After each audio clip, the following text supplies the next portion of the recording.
Au début du XXe siècle, dans la vieille ville de Prague, au cœur de l'Empire austro-hongrois, vivait un homme discret, timide, employé dans une compagnie d'assurance. Ses journées étaient remplies de dossiers bureaucratiques et ses nuits d'écriture. Cet homme, méconnu de son vivant, allait devenir l'un des géants de la littérature moderne. Il s'appelait Franz Kafka. Mais il n'écrivait pas pour divertir. Il écrivait le code de l'existence humaine dans un monde de plus en plus absurde.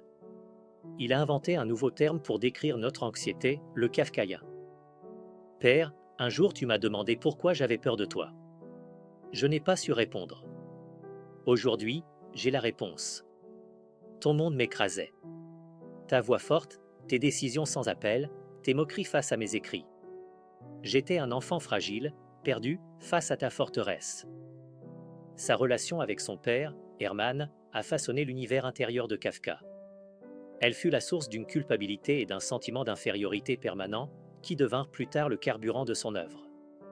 La bureaucratie écrasante de ses romans n'est que le prolongement de cette autorité paternelle, devenue abstraite, impersonnelle et incompréhensible. Le jour, Franz Kafka était l'employé modèle, promu expert en accidents du travail. Il détestait la routine bureaucratique, mais la maîtrisait. Cette routine même s'infiltrera dans ses écrits. La nuit, il devenait écrivain, écrivant par bouffées d'inspiration et de désespoir. L'écriture était pour lui une forme de prière, une échappatoire à un monde auquel il n'a jamais cru appartenir. En se réveillant un matin après des rêves agités, Grégoire Samsa se retrouva, dans son lit, métamorphosé en un monstrueux insecte. Il était sur le dos, un dos aussi dur qu'une carapace. Il vit son ventre brun et bombé. Mon Dieu, que m'est-il arrivé? Dans la métamorphose, Kafka réduit le sentiment humain d'aliénation à une image terrifiante. L'étrange est que Grégoire ne s'inquiète pas tant de sa transformation en insecte, mais d'être en retard au travail. Sa famille a honte de lui, puis l'ignore, puis souhaite sa mort. C'est la tragédie de la solitude au sein du cercle le plus proche, la famille.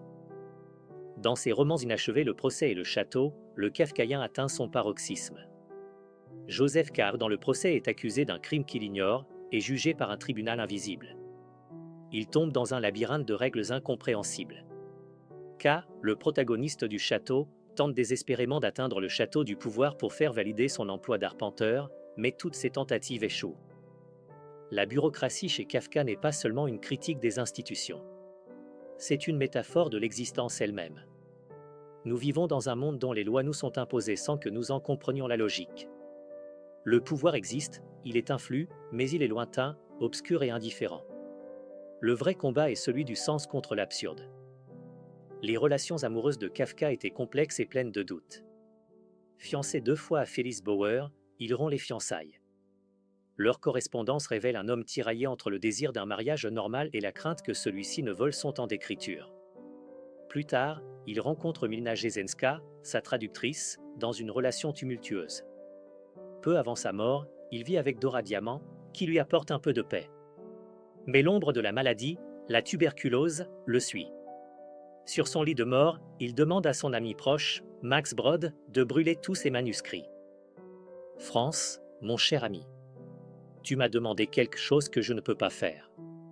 Ce que tu as écrit ne t'appartient plus. Il appartient au monde. Je vais le sauver. Max Brod a trahi la volonté de son ami. Il a publié les romans, les nouvelles, les journaux intimes. Lentement, puis comme un raz-de-marée, le monde a découvert Franz Kafka. Les existentialistes comme Sartre et Camus y ont vu un prophète de l'absurde. Les critiques y ont vu une prophétie terrifiante des systèmes totalitaires à venir comme le nazisme. Et chaque être humain y a trouvé quelque chose de familier, notre sentiment de perte face aux administrations, notre peur d'être accusé sans culpabilité, notre isolement dans la foule des villes. Alors, qu'est-ce que le kafkaïen? C'est ce sentiment d'être accusé sans connaître le chef d'accusation. C'est lorsqu'on suit les règles d'un jeu dont on ignore les lois. C'est quand l'institution censée vous servir est celle qui vous écrase. C'est l'étrangeté terrifiante qui se cache sous la surface du quotidien.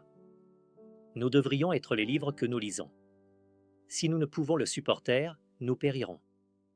Franz Kafka n'a pas écrit sur des cauchemars lointains. Il a écrit sur le cauchemar du réveil.